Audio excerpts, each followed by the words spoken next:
Shalom lechulechem, Shabbat Shalom. Parashat Mikres.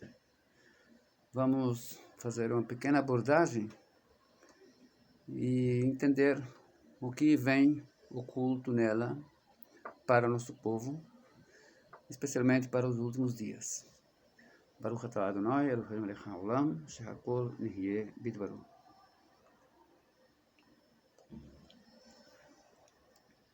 Então, primeiro, quando nós entramos nos Pesukim com as cantilações,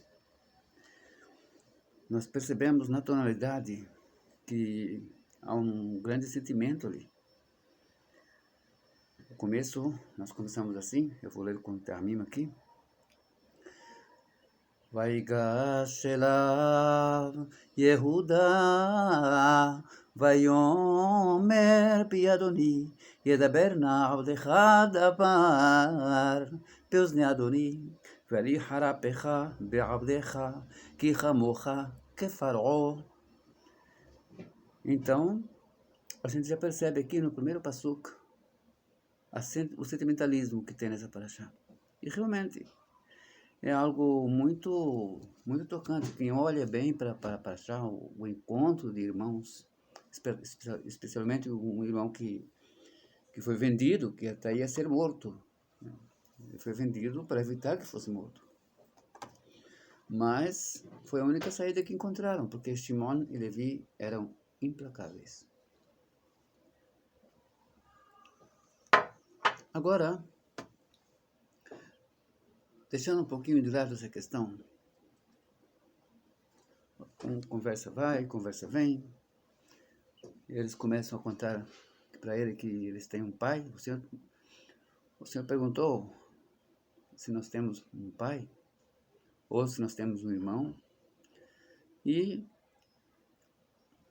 dissemos ao meu Senhor, nós temos um pai ancião, e temos um irmão caçula. O irmão dele, quer dizer, o irmão dele da mesma mãe. Não que não fosse irmão deles também, só que aí é só pelo lado paterno.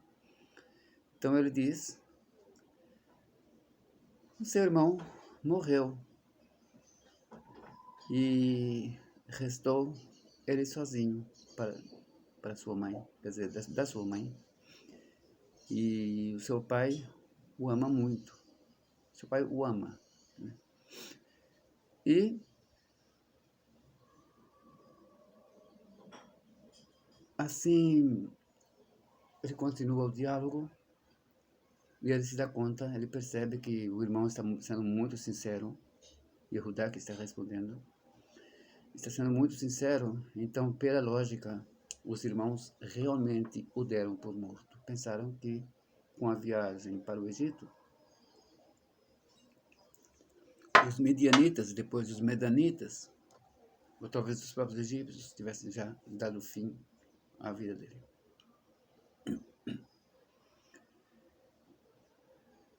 E aqui na continuação, o ponto onde eu quero abordar é a questão de que foi dito já na paraxá passada, que eu não pude gravar. Então, já que tanto o Gaon de Vilna como o Rav Kook costumava dividir as parashiot da Torá de duas em duas, então o estudo de uma depende do estudo da outra. Vamos lembrar que Yosef reconheceu seus irmãos, mas seus irmãos não o reconheceram. E qual é o sentido disso? O sentido é para a nossa época.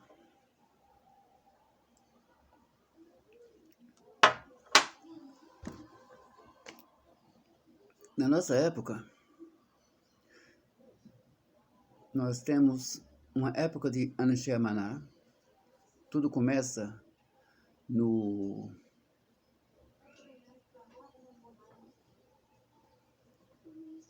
ano Tavkov, que seria, se não me engano, 1750. Então, no livro Kol HaTor, que consta assim, no capítulo 4, sobre Anshe Amaná. Lembrando que toda essa explicação é um dos pontos que é interessante notar, que a forma de pensar, a forma de aceitar como seria todo esse processo, conforme o Gaon de Vilna, é o mesmo que daquele do Baal HaTanya, o fundador do Beit Chabad. São idênticos, são iguais em todo esse processo. E pelo que eu sei, o livro do Baal HaTanya foi levado para Hebron e agora não se sabe mais, não há resquício. Mas há anotações de que realmente era a mesma metodologia. Então, ali nós aprendemos no livro Kol HaTor. Quem não sabe o que é Kol HaTor, então é a voz da andorinha. A voz da andorinha, Nishma Be'arseno, está sendo escutada na nossa terra. E é um sinal de... desculpa, não é andorinha, é rolinha. É aquele passarinhozinho que é um tipo de uma pomba pequena. Mas isso aí é um dos sinais da redenção. Usam isso para dizer, já estamos ouvindo a pomba na nossa terra. Kol HaTor Nishma Be'arseno, ou seja, nós já estamos lá.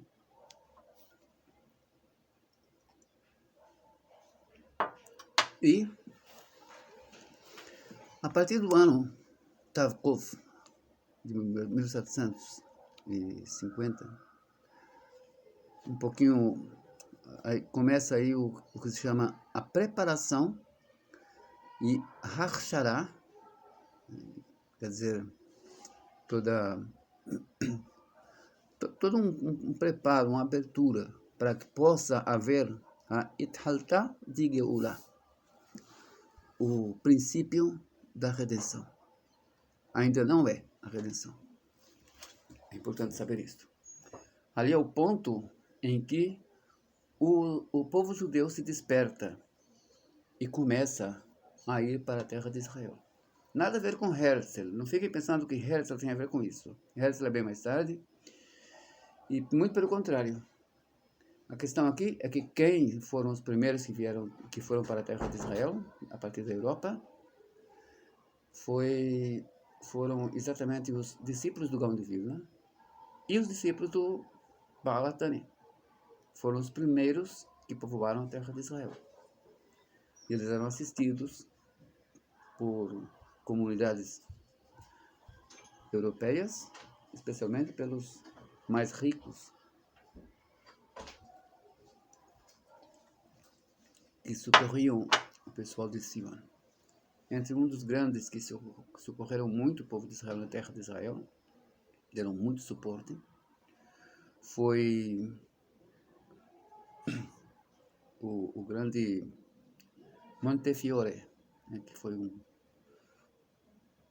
nobre da Inglaterra, um banqueiro, e tem até uma canção em homenagem a ele, cantada pelo cantor famoso Yoram Gaon. Por sinal, muito bonita. Uma canção muito, muito bonita. Então essas coisas todas, elas têm um significado muito especial. E aqui nós vemos que a Ithalta de Geulah, o princípio da Geulah, ela começa a partir do ano Tavresh. Seria 5.600, 5.700.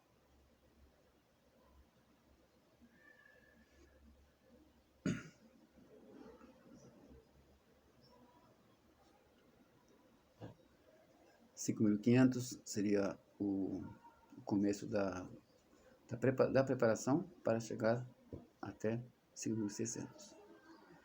Então, são exatamente 100 anos depois de 1750. Então, 1850 seria o começo.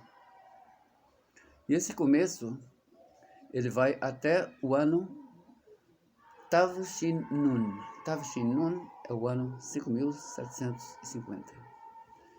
E como é que nós sabemos isso? É uma metodologia de contagem dos anos através dos 6 dias de Parashat Bereshit, 6 dias de criação. Então, esses 6 dias seriam 6.000 anos. O 7º é quando o Mashiach se apresenta, né? Não é que nós já estamos na época do Mashiach. Sim? A época do Mashiach, a era do Mashiach, a era messiânica, como dizem, já é nossa época. Ela começou em Tavshin-nun, 5.770. 5.750, desculpe. 1990. E aí, nós temos uma divisão entre esses anos, que seria horas do 6º dia. E cada hora levaria aproximadamente 42 anos, mais ou menos 42, 41, mas vai variar. E teria também a época do Kibbutz Haaretz, eu já falei sobre isso. Kibbutz Haaretz quer dizer a tomada da terra. Isso aqui tem que lembrar que existe um grupo, vários grupos desses que se consideram ultra-ortodoxos. Eu não gosto dessas nomenclaturas. Para mim, o judeu tem que ser judeu praticante, sem exagero na halachá, e também sem deixar de cumprir a halachá, lógico. E nada de ortodoxo, nada de reformismo, porque reformismo praticamente, para mim, simplesmente eu vejo isso como um movimento herético. Você achar que pode transformar a Torá, ou que a Torá tem que ser mudada, tem que adaptar a Torá aos dias modernos, não. Nós temos que nos adaptar à Torá. Se a Torá fosse assim, ela seria imperfeita. E Deus jamais daria algo imperfeito para nós. A questão aqui é que durante esse período todo, haveria o meio-dia, a hora em que, de acordo com a pesquisa de Rabbi Eliezer, Adam Arishon se coloca sobre os seus pés, ele fica de pé. Então, isso se deu em Tavshin Het, em 1948. Tavshin Het seria o meio-dia, a partir do ano Tavkov, né, que seria o amanhecer do 6º dia.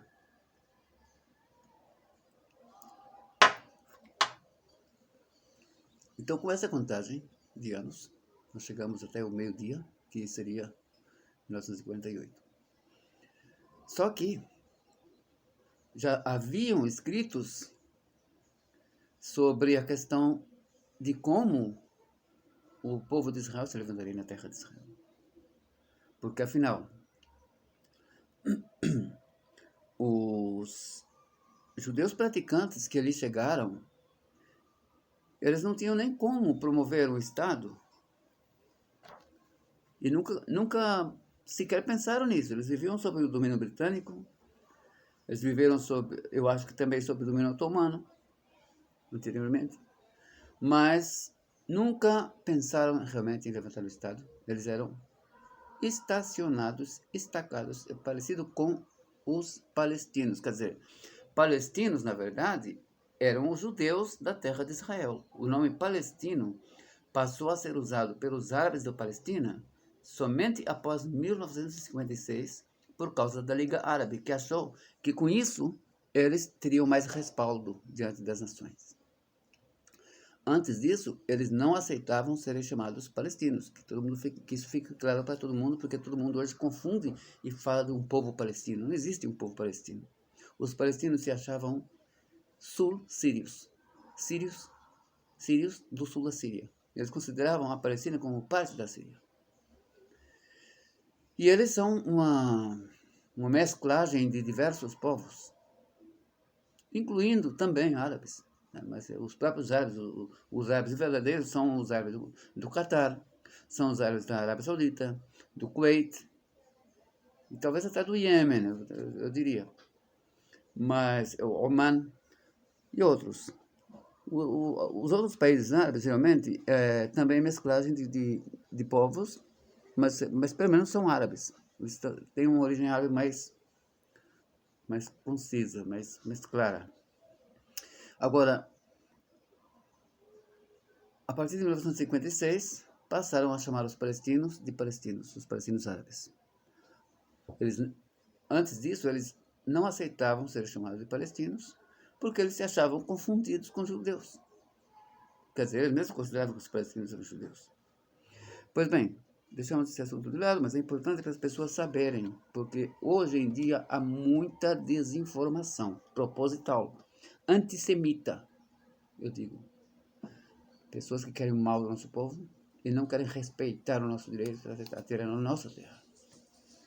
Pois bem, quando nós dizemos aqui que Yosef reconheceu seus irmãos, mas seus irmãos não reconheceram Yosef. Por que isso acontece? Porque quando houver a época da redenção do povo judeu, essa redenção ela não começaria com os judeus praticantes. Ela começaria pelos judeus não praticantes. E aí entra a questão de que Yosef reconheceu seus irmãos. Ele, Yosef, seria a representação de uma força espiritual, que é isso que nós chamamos de Mashiach ben Yosef, que não é uma pessoa exatamente. Uma força espiritual que coordena todo o lado material do povo judeu durante a redenção. E Yosef simboliza essa força, e essa força ela está entre os judeus não praticantes, ou mais ou menos praticantes, né? Aquele tipo de judeu que deixa um pouquinho a desejar. Mas foram eles que levantaram o exército, foram eles que levantaram a nossa defesa, foram eles que cuidaram de que o Estado de Israel fosse um Estado cada vez mais rico, mais poderoso. Foram eles que trouxeram toda a questão da educação científica, tecnologia para Israel. Então, não foram reconhecidos por aqueles que são os judeus praticantes, os judeus da Torá. Então, aqui nós vemos que Yosef, ele cuidou do pai dele, ele cuidou dos irmãos dele, ele conseguiu até mesmo que eles tivessem bens materiais numa época de fome. É por isso que ele é identificado com essa força. E aí entra o sentido das palavras do profeta Ezequiel, que eu vou ler aqui para vocês.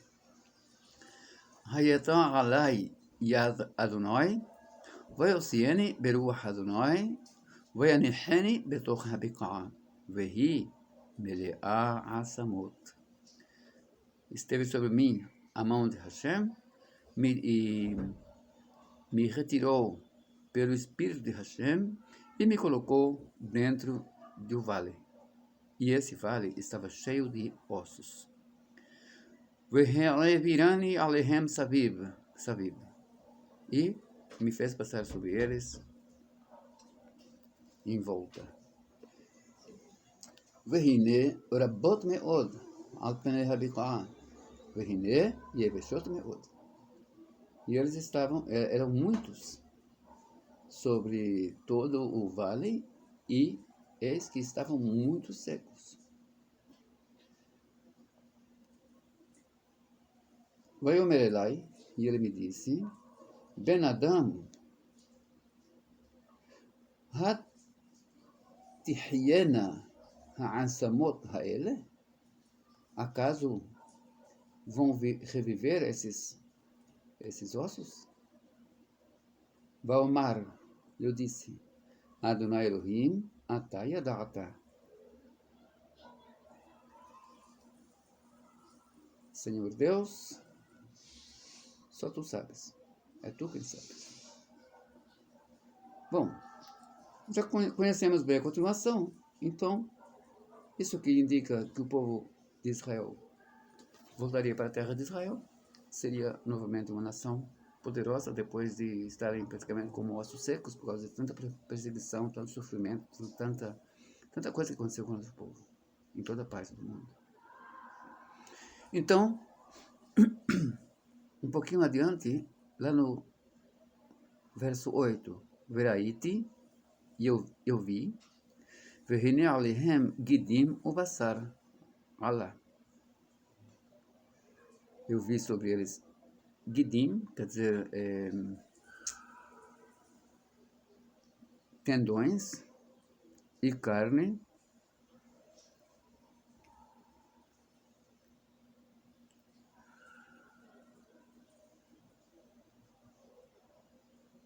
Vayakram alehem or melemala, e se fez sobre eles uma pele por cima. Veruah, mas fôlego, en bahem, não há neles. E fôlego é a mesma palavra em hebraico para espírito. Então, o que não haveria no começo do retorno do povo judeu para a sua terra, Torá seria o que mais faltaria no Estado de Israel, seria Torá. Ruach en bahem, não tem espírito de Torá. E isso aqui faz com que os irmãos de Yosef não o reconheçam. Os judeus praticantes têm dificuldade até hoje de aceitar. Mas é verdade que a redenção começaria por esses nossos irmãos que têm seus méritos. Como todos nós temos méritos e temos nossos defeitos e temos nossas dificuldades. Temos, às vezes, nossos desméritos também. Então, era essa a abordagem que eu queria fazer hoje. Tem a ver com a paraxá dessa semana e tem a ver com a paraxá da semana passada. Esse encontro entre os irmãos é isso. Eu desejo a todos Shabbat Shalom Umevurach. Shabbat com muita paz, harmonia, alegria para todos.